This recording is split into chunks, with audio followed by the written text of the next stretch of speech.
Hey guys, and welcome to a brand new video here on FPL Now. Today we're going to be going over my transfer plans for Game Week 4, where I'm very much likely going to be wildcarding, and then I'm also going to be going over how we got on in Game Week 3. So if you're excited for the video, drop a like down below, leave a comment, what are your transfer plans for the next game week, subscribe if you're brand new, and let's get into the video. So, starting things off, finished Game Week 3 on 49 points, which was my first green arrow of the season, but still a very subpar game week, 1 point over the average. And going into the Sunday fixtures, I wasn't actually doing too bad. I still had my captain to play. I had Nico Williams, who had West Ham at home. I still had Salah. I still had all my other Aston Villa players as well, in Konza and Rodgers. I was in a very strong position, and it just all went absolutely wrong. So my transfers this week were Kudus and João Pedro in for Cole Palmer, and also I got rid of Strand Larson just because I wanted that extra money. The Strand Larson news kind of broke the night before that he wasn't at the hotel or anything like that, and you know, he very much was pushing for this transfer, whether it was to Newcastle or someone else. Like, he just really wanted to leave Wolves, and so I was like, do I really want that player in my team? I feel like if he does stay at Wolves, it's not going to be a great situation, so I kind of wanted him out of my team because I would be able to get more money as well for the following week, where I could then upgrade a defender to somebody like Van Dijk, who obviously has Burnley and Everton coming up in the next two, which would obviously have been an alright transfer because I need to get rid of a defender anyway, because I don't have a strong defender lineup for Game Week 4. So that was the plan, and it looked pretty good on Saturday morning because João Pedro went and scored. If he took that penalty as well, then that would have been even better. With Cole Palmer out the picture, I feel like he would have took it, but unfortunately Enzo Fernandez took it, and he went and scored it. But it would have been very nice for João Pedro, because even though he got max bonus anyway, an extra 4 points would have been very useful there. But yeah, Sanchez picking up 6 points, shouldn't have even got that. I feel like Fulham were absolutely cheated out of that game. I think the PGMOL have actually come out and apologized, saying that the first goal should have stood for Fulham, because it was just an absolute... It was criminal, man. I don't know how that goal cannot stand. The penalty as well, it shouldn't have even been a penalty. João Pedro clearly handballed it in the box as well. So, I don't know, just awful officiating once again. But yeah, Chelsea winning that game 2-0, I feel like absolutely criminal. But it is what it is. But yeah, Sanchez picked up 6 points. I mean, the Forest game... I don't even know. I've never seen us play that bad since we got promoted. It was an absolute just shell shocker of a performance. We were just awful. Absolutely awful. Chris Wood didn't turn up. The defense, that we just absolutely fell apart in the last like 10 minutes. You know, we conceded 3 to West Ham at home as well. It was bottom of the table. It was just an awful situation. So yeah, Williams only picking up the 1-pointer. Konza only picking up the 1-pointer as well. Did not think they'd lose 3-0 to Crystal Palace at home. Again, I've got 3 Villa players, and they're just horrendous. They've still not scored a goal. They have not scored a goal, and there's 3 game weeks in, and I've got 3 of those players. So yeah, it's one of those where I think it's just time to get rid. I know that the games coming up for them are very good, but I'll talk about it more in the transfer portion of the video. This is why I'm so close to wildcarding as well. Porro picking up the 4-pointer. Very happy with him. He got like 2 or 3 DEFCONs after the game finished. Don't know where they found them, but I'll take them. I need all the points I can get. Bruno Fernandes picking up the 10-pointer. Yeah, I mean, look, I was happy that he got the penalty in the last minute. That's why you buy him. You know, you buy him because it's a 90-minute man penalty taker. Was very worried he was gonna sky it though again, but yeah, I didn't go for him on the captaincy, and I'll explain why in a second when I talk about Watkins. But yeah, Bruno Fernandes with the 10-pointer, Salah with a 3-pointer, Kudus, my other transfer, only 2 points. I mean, Spurs got absolutely destroyed by Bournemouth. They had 1 shot all game. I think Bournemouth absolutely had like 17. They were just drowning them. They were just unreal. Njai picking up the 7-pointer. Unfortunately, Grealish and Drewsbury Hall did outscore him, but he did score again, which I was happy about. Rodgers 2-pointer, João Pedro 9-pointer, and then yeah, I went Watkins captaincy because I know they hadn't scored prior to Game Week 3. Well, I mean, they still haven't scored, but I thought Palace had played midweek. They looked very tired. You know, Saul looked like he was very tired. Like a lot of their players, I thought they were going to be there for the taking. It was a home fixture. You know, Villa haven't lost at home in ages. They have a very good track record against Crystal Palace. So all these things were going for me. I got a little bit differential. I'll go for a Watkins captaincy. He couldn't have gone more wrong. He missed a big chance, which wasn't ideal. But apart from that, he was feeding on scraps. He didn't really have a lot of chances that game. And again, it just shows how poor Villa are at the moment. And that's just...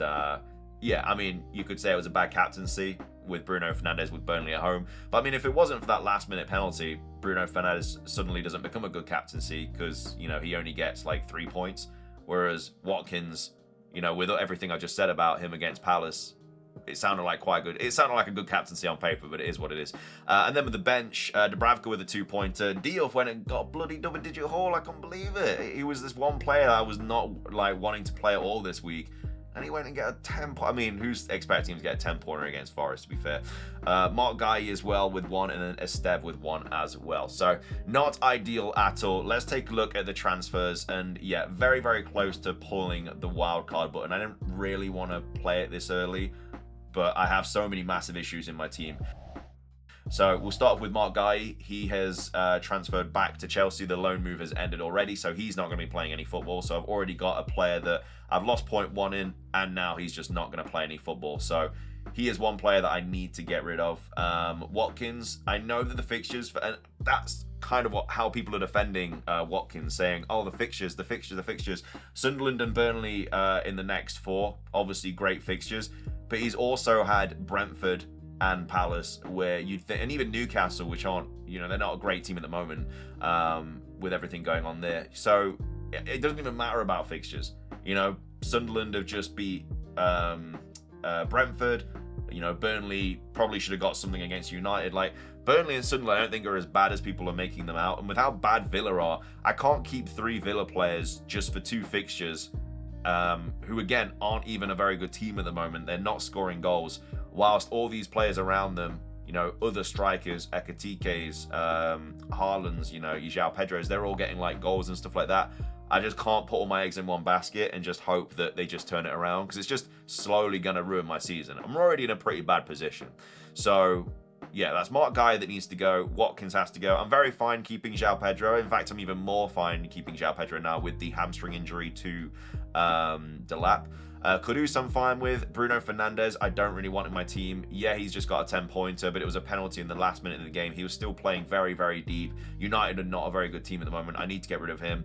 Salah's fine. Njai is another player that I'm fine keeping, but the fixtures aren't... I mean, he's got Villa at home next, which is a pretty good fixture. But then Liverpool away, West Ham at home is an alright fixture, Crystal Palace at home. Like, I think I'd rather a Drewsbury Hall in that situation, because Drewsbury Hall is 1.5 mil cheaper, and he's playing in that number 10 for Everton. So that'd save me 1.5 mil there. So that's the player that I want there instead. Rodgers, just like Watkins, too much money for what I'm getting out of him. Absolutely nothing. Want to get rid of him. Want to get rid of Diouf. I know that he's just got a 10-pointer, but Spurs at home, Palace at home, Everton away, Arsenal away. They're not easy fixtures for West Ham. And, you know, like that, yeah, they battered us. But at the end of the day, they still have this manager who's, you know, not really... Like, it was a bit of a lifeline for Potter, I think we can all agree on there. Porro, absolutely fine keeping. Williams, I'm fine keeping. Obviously, I wouldn't play him this week with Arsenal away, but with Burnley and Sunderland, it should be all right. Esteve I will keep just because it's a 4 mil playing defender. Konza I want to get rid of. I'd keep Dubravka, and then arguably I'd get rid of Sanchez. Like, the fixtures, they're all right, but they could be a little bit better. So that's Guy, Watkins, Fernandes, Njai, Rodgers, Diouf, Konza, and Sanchez. So that's 8 players that I need to get rid of. It's kind of asking for a wild card. Like, the team, I mean, I could just play, you know, Sanchez, Konza, Porro, and then use a transfer this week for like Van Dijk, bring him in. So that's the back line. Midfielder stays as it is. So obviously, I've still got like Fernandes, City away and stuff. And then obviously the strikers would be Watkins and João Pedro. And yeah, the team doesn't look terrible on paper, but with how these players are performing, and with this transfer window going on right now as well, like Isak's just moved to Liverpool. Like, that's obviously going to be something, you know. Mark Gay could just go into Liverpool, and if that's the case, he's a 4.5 mil Liverpool defender who should probably fit in over Konate. So there's things like that I kind of want a wild card for as well. And also, if I keep this team, I'm going to be losing so much money. I would be very surprised if Mark Guy doesn't go down again in price, if Watkins doesn't go down again in price. I'd expect probably Rodgers to go down in price. I'd expect Nico Williams to go down in price. I'd expect maybe Konza to go down in price, but Konza's maybe a player I would keep anyway, just for those 2 fixtures. So I'm going to have a lot of price drops as well, which will maybe price me out of certain players. So, yeah, I don't know. Maybe, I mean, free hit's always an option as well, but I don't know. I feel like if I wildcard now, the free hits just for the future, and then yeah, I know it's only game week 4, but I think my team just kind of needs it. So, I don't know. It's international break right now, so I'll have a think about it. But, yeah, I'll start putting together some wildcard drafts because I think after today, after we know about all these transfers and stuff, I'll probably know whether I'm going to hit the button or not. But either way, that is how I got on in game week 3 and my thoughts for game week 4. Pretty close to wildcarding, but we'll see what happens.